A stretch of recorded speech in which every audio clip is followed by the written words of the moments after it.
So I played football in ninth grade because I couldn't play no other time growing up. And it was Dick Slutsky's first year at Aberdeen. And he asked me to come out for wrestling, and I said no. I didn't wrestle until my sophomore year.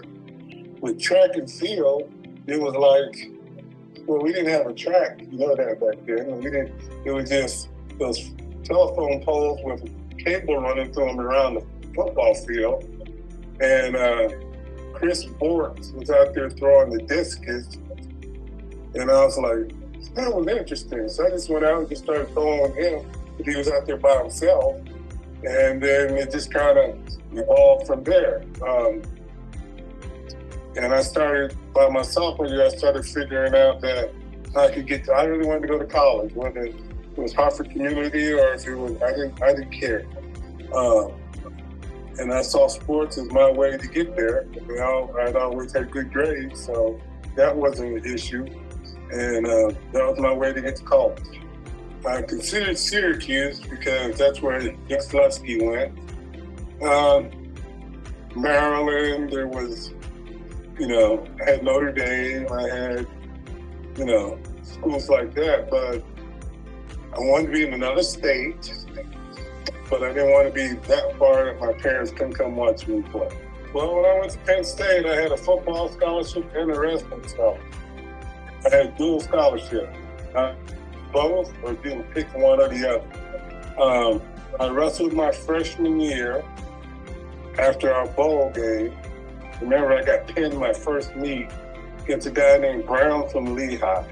Because I just got back, I think I might have practiced 3 days getting back from our bowl game. And it was just, after that wrestling season, I would go, the next year, I'd go to wrestling practice. I just didn't wrestle. I love wrestling practice. I love that grind. I love that me and you, and because I can always speak to me by myself. That's the beauty of wrestling that I enjoyed, even track and field. Especially, single events, I could always correct me. I was in pre-med, and Joe set it up where I could go up to Harford Medical Center and watch surgeries. And this is before orthoscopes and all that stuff. And he said, son, your hands are too big at that time to be an orthopedic surgeon. So since I was already in the field of health and human development and science, I just moved over to hospital administration, and that way I didn't have to start from zero. I hated, the only way I knew how to be a good athlete was I couldn't let anybody outwork me. And that was my approach to coaching. You're as good as it's what you do when nobody's looking. Right. And that was my approach to coaching. What are you doing extra when nobody's looking to make yourself better? I'll give you all the tools and the techniques, but what are you doing extra? So when you make it to the NFL, and you played for 13 years, which is a lot longer than the average NFL player.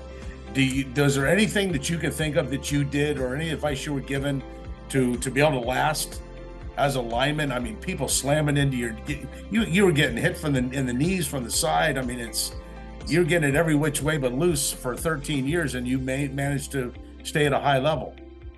Well, I'm paying for it now, so